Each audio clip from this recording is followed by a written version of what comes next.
I always tell people to listen to their body. So even like with meat, if you're eating it or not, really listen if your body needs it, because meat has certain minerals in it that a lot of plant-based foods don't have. So if you're not eating meat, make sure you're supplementing those minerals somehow. And even the doctors I work with are very much so supporting that too. There's just a lot of malnourishment and certain deficiencies with vegans. Welcome to the Learn Skin podcast with me, Dr. Raja. And me, Dr. Hadar, where we discuss all things skin. Join us as we delve into the art and science of skin health in today's episode. Hey, Raja, can you say the thing I told you to tell them? Of course. We are board-certified dermatologists. This podcast is meant for educational and informational purposes only and is not considered medical advice, nor does it serve as a substitute for professional care by a doctor or other qualified medical professional.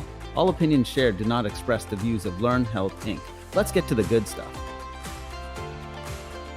Hey, Raja, you're talking to yourself. Yes, it's me again on the Learn Skin podcast. I'm going to be flying solo, but we're never flying solo here. We've always got an awesome guest that's going to talk to us about a lot of different things. Today is going to be a super fun one because we have a chef who I've gotten a chance to know over the past several years. Kimber Dean is joining us. And she is a chef that's very innovative. She graduated from Le Cordon Bleu San Francisco in 2008. She's never looked back since her days, though. She's done all kinds of innovative entrepreneurial endeavors, and she's right now the owner and chef of Happy Food Catering. I can't think of a better name, Kimber, for your catering company, and welcome to the podcast. Thanks, Dr. Raja. I appreciate you asking me to be here and letting me kind of talk about what I love to do.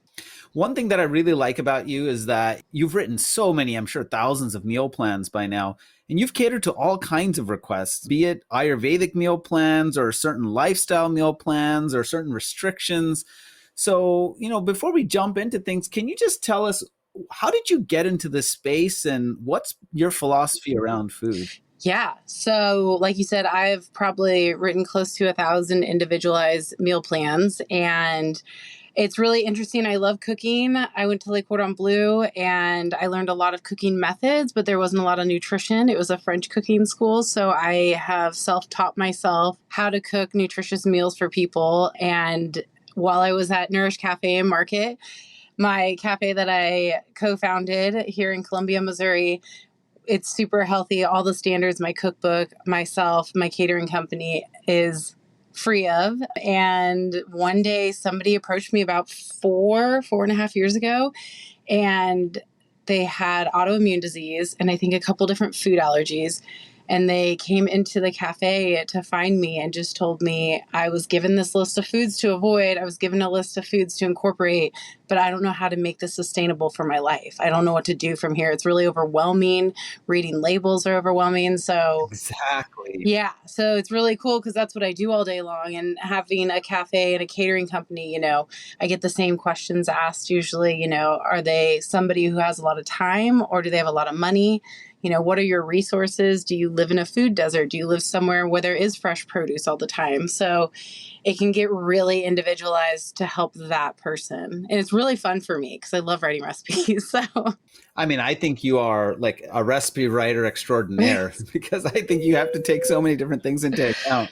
Well, before we jump into that, because that is obviously very interesting to hear how you think about recipes and how you approach things, we're going to cover some practical tips. But let's start with, I think, the most basic question.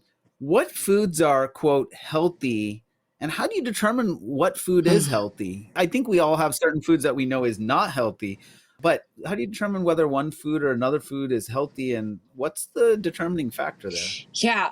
That's such a good question because I don't think people are really aware of how individualized food is for every person, and what is causing leaky gut or a disease or inflammation in one person can be completely different from the other person, even in the same family. I've had all 3 of my daughters food allergy tested and they all have different things. Some things are similar. It's just like very wild to see. Yeah, we just take those individuals' food allergies and whatever symptoms they're having. And that's kind of how I create the recipes. And then a lot of the way I cook for myself and all of my businesses, the free of gluten, dairy, soy, corn, processed sugar, hydrogenated oils, those are usually on lists of things to avoid for most diseases or inflammation or leaky gut.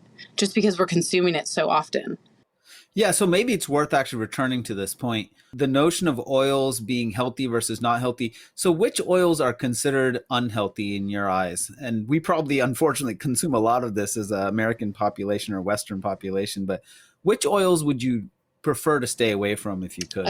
Yeah. So any oils that are really inflammatory are going to be hydrogenated oils, soy, corn, peanut, seed oils, anything like that. I only use olive, avocado, and coconut oil, whether it be for my business or a client when I meal prep for them.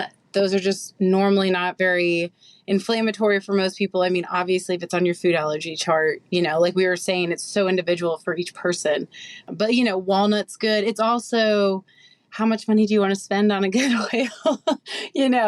Because there are some oils that can get really expensive, but they're fun to buy every once in a while. Okay, why don't we talk about the fun list? But before you get into that, one of the problems with food allergies we've had is that sometimes people will go get tested and they'll have all these food allergies and they're not relevant clinically. Like they'll actually take the food and they don't react. Mm-hmm. Sometimes these food allergy tests are a little bit all over the place. So I'm sure that presents its own set of challenges for you as well, because you kind of got to go off of, oh, my doctor told me that this was a food allergy or whatnot. But I can tell you as the doctor, sometimes those food allergies don't even hold up from the testing. So it is a really tough thing. It must be especially tough when you have like a multitude of food allergies. But gosh, I can't think of anyone else that'd be able to wade through all that than you, Yeah. Kimber, Yeah. think through it. What are your favorite oils? Can you talk about what are your favorite oils? You said that there are some that are expensive, some that are fun, but do you have like a top 5 list? Yeah, I mean, I love macadamia oil, and then, of course, extra virgin olive oil, cold pressed, coconut oil, avocado oil, and then I also like walnut oil. It's a little bit more pungent of a flavor, so I dress it up in dressings and things like that. And then you have different smoke points for oils. So if an oil goes over that smoke point, it can actually be inflammatory for your body. So knowing those smoke points as well is really important. Well, you heard it here first, Kimber's top 5 of oils. I love it. So one of the things that I wanted to explore with you, and I think this is the next thing, is food as medicine. Because, we're talking about what could be, quote, considered healthy or what's not so healthy. But now, how do you approach food from this perspective of augmenting health or maybe supporting health or even in a disease state? What is the approach that you take there and how does food work? Yeah, so food can either be the greatest form of medicine or the slowest form of poison for our bodies. So processed food is the worst, obviously, to have anything that's going to trigger our body. But when we eat these healthy foods, it just allows us to reduce inflammation, chronic pain. I've seen people get off medicine. I've seen everything, acne clear up.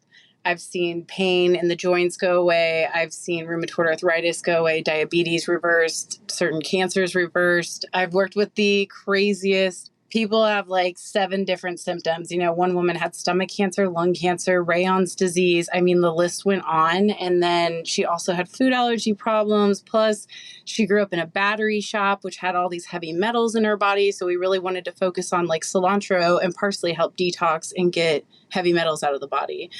So does some blue-green algae. So finding fun ways to incorporate that so that while we're using the food as medicine, if we're trying to heal the liver, we're going to use dandelions in our salad. And I really want to think about these things. I've worked with kids with ADHD.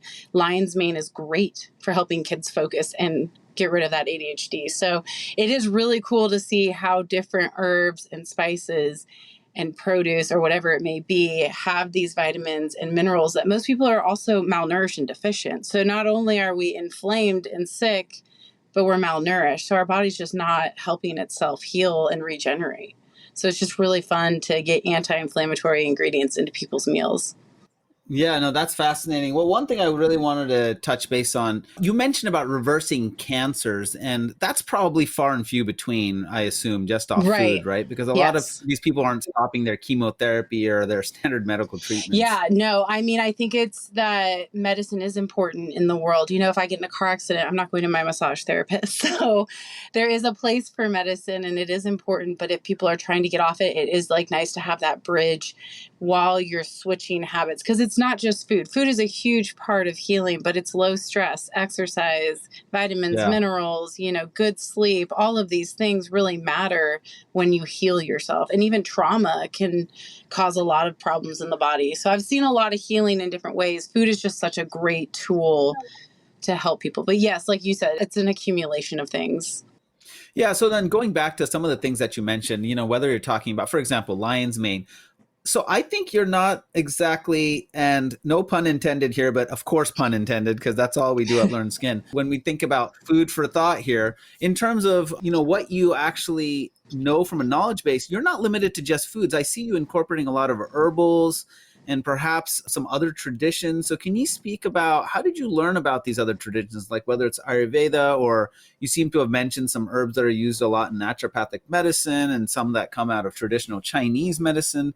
How did you get your knowledge base up in those areas? Yeah. So when my first client came to me with the autoimmune, it was actually one of the easiest meal plans I ever wrote, just to avoid nightshades and certain things. But I just slowly had to teach myself at that time. So a lot of podcasts from different well-known doctors, and I would just listen to what they were feeding their patients for different ailments. And if somebody got a hold of me, I knew the doctors to go and find a little research of what foods they said to use for whatever illness it was, or, inflammation.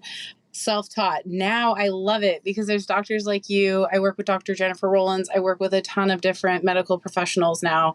My business partner for happiness drinks, I have several companies. She's a pelvic floor nurse practitioner, and she wants to help people heal by giving them these supplements that we make. So it's really, really amazing. So now I love having medical professionals tell me exactly what their patient needs to eat, and then I work with them from there to create these meal plans. Like, do they need breakfast, lunch, dinner, snacks, desserts? There's just so much to it to make it seriously sustainable for people in a real life, when we're all busy and it takes time to go to the grocery store and to cook it and to clean up. It's just like all these little things that I think about daily because it's my job. I just love helping people figure out where their weaknesses are, and then how can I help them find a new sustainable way to incorporate, because it's a lifestyle change. You don't just do it for a little bit and then you're good. You want to eat this way for as long as you can. Oh, you totally nailed exactly what I was going to say, which is that this approach isn't about a diet. It really is about a lifestyle change so that you can have something that's long-term. And I just want to vouch for you, Kimber, because, I've worked with you. And so this isn't just us talking on a podcast. I mean, we've worked together on things, and we've worked with restrictions, whether it be vegan or gluten-free, or someone that doesn't want a certain group of vegetables like nightshades, whatever it is. You're able to come up with these really, I think, fun, tasty recipes that can be incorporated. So why don't we jump into that aspect of things? And I just want to give a little prelude because Kimber, you're going to be at the Integrative Dermatology Symposium, and we're going to be doing a joint session where I'm going to be putting up a little bit of science and cases around, like, say someone has acne or hidradenitis suppurativa or something, and we'll talk about what are the dietary restrictions that we'd want. But then what's really cool about you is you're going to talk about what they can eat, not just what they can't eat.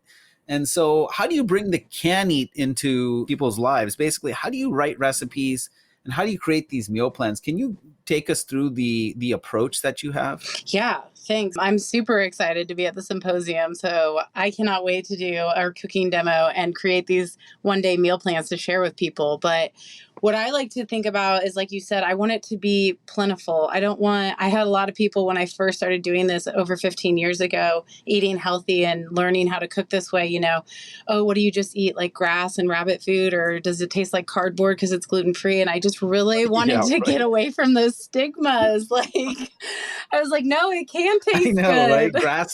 Grass and cardboard. Oh, yum. That seems like a great dinner because I'm plant-based. Yes. Yeah, right. And I feel like most people, when they see these lists from their doctors, they just get so overwhelmed. They're like, what's left to eat? And I'm like, oh my gosh, the sky is the limit. And I just like to take classic favorites. And now, because I have been in the culinary world for over 2 decades, it's just like really easy for me to know what ingredients to switch out now. It was like a lot of, trial and error in the beginning, especially with baking, because there's so much physics and science to baking to get the right texture. And like you lose the gluten window when you take gluten out. So how do you create a gluten window? And I was a baker for 7 years when I found out I couldn't have gluten anymore. So I love doing that, like pizza crust or like the lion's mane. I actually make vegan cheese out of things like potatoes. I did it out of lion's mane once, and then it's like a cream texture. And then I made, Oh my gosh, that's so interesting. yeah, it was so fun. And then I put that cheese that I made into cream of mushroom soup, just like as a pun, like you said, pun intended. So the cheese was actually made out of lion's mane. Oh, you know what? You've been indoctrinated into the Learn Skin way. All right, I love it. Another, would that be considered a mom joke coming Probably, from you? yeah.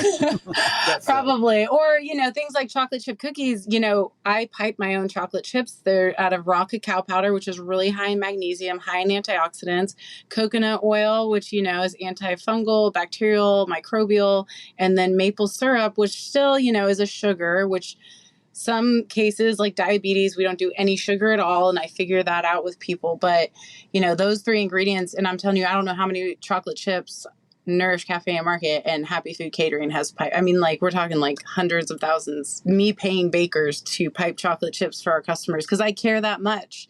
I want to, and they're vegan cookies, they're gluten-free, all of these things, but I want people to eat their favorites just with the highest quality ingredients possible. I feel like the food system's been hijacked by processed food. You know what you've hijacked? Every single listener's taste buds during this podcast is what you've hijacked right now. Yes. And I think you've got such a love for food and such a passion for food that it's so contagious. And I want to ask maybe some practical questions. So first one being, I get a lot of patients that come in and they say, hey, doc, I want to incorporate a bit more protein into my diet, but I am really trying to get away from, like, say, the red meats, or some of them will say even meat in general. What is your thought around how to incorporate meats in a healthier way than maybe the way that we do it right now? Are there ways that you should prepare it? Is that better, like grilling versus frying? Like, what is your suggestion there? And then secondly, if you don't mind talking about, what are some plant-based approaches to getting your protein in that would be a high quality way of doing that? Yeah. So those are two really great questions that I get a lot as well. And I work with a lot of vegans, vegetarians, and carnivores, omnivores. So when it comes to meat, from the research that I've done and listening to my body, and, going back to the food allergy tests that you said, they do come out weird sometimes where they may be reacting to a food in that moment, but they're not really allergic to it. So I always tell people to listen to their body. So even like with meat, if you're eating it or not, really listen if your body needs it, because meat has certain minerals in it that a lot of plant-based foods don't have. So if you're not eating meat, make sure you're supplementing those minerals somehow. And even the doctors I work with are very much so supporting that too. There's just a lot of malnourishment and certain deficiencies with vegans. So I highly recommend that. I don't eat pork personally because pig is the only animal that holds toxins in its fat cells and usually causes more parasites, which I've worked with a lot of people that have needed to get rid of parasites.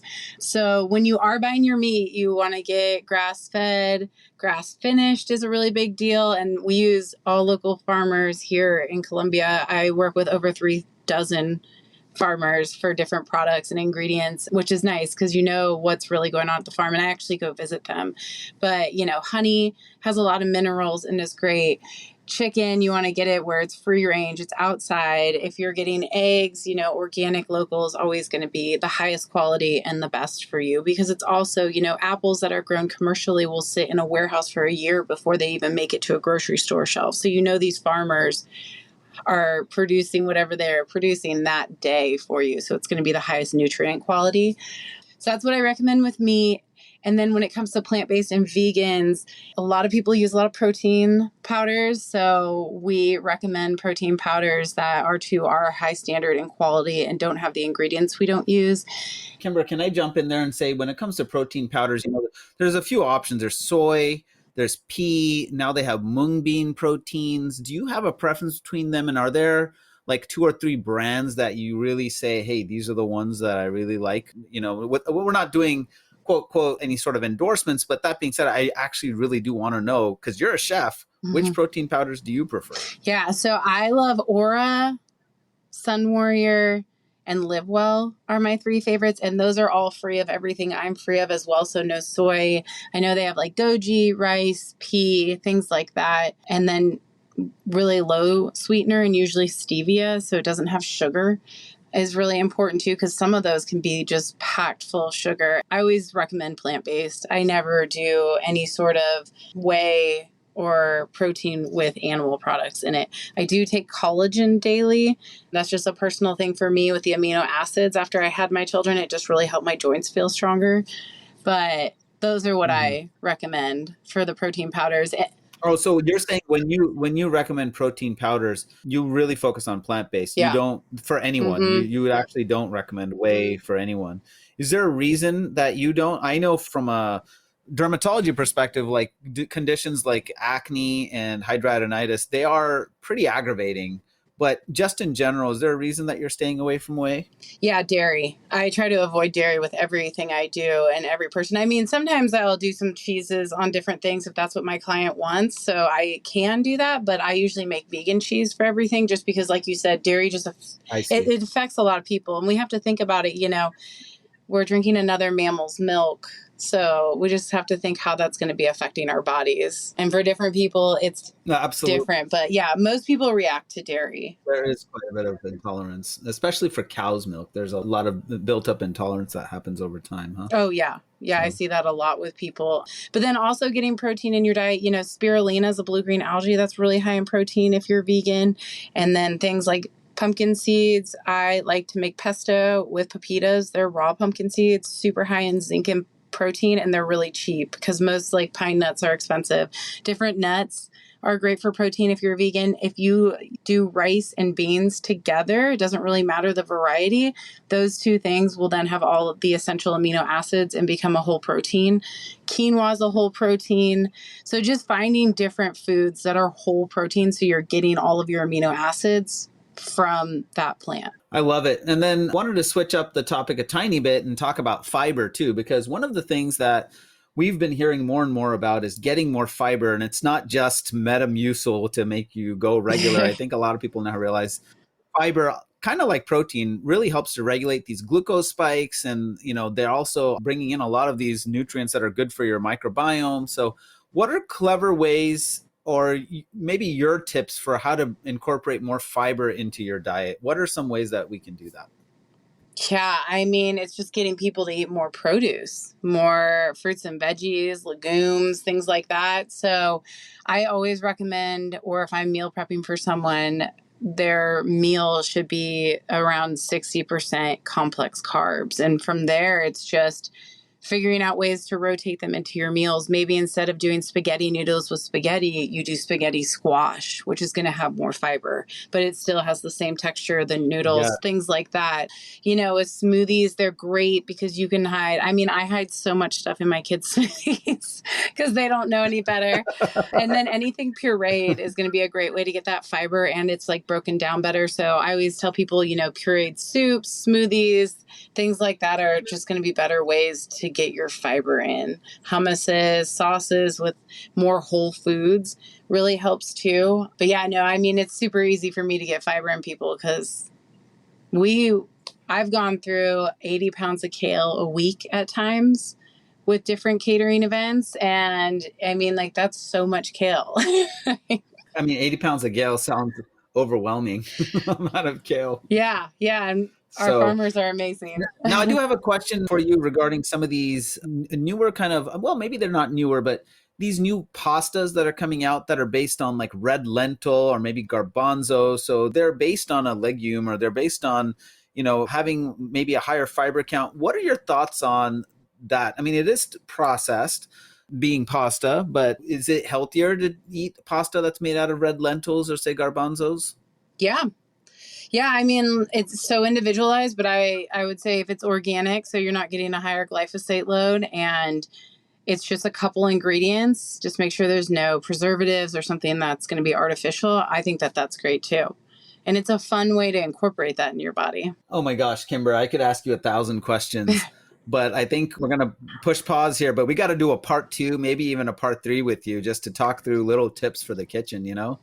And just to remind everybody, Kimber and I are going to be doing a session at the upcoming Integrative Dermatology Symposium, October 27th through the 29th in Reno.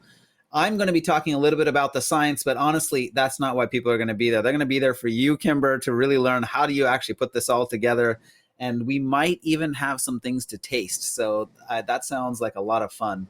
And then, Kimber, can you tell us, how can people find you? If they want to connect with you, if there are other practitioners out there that are like, gosh, how the heck do I get a meal plan together?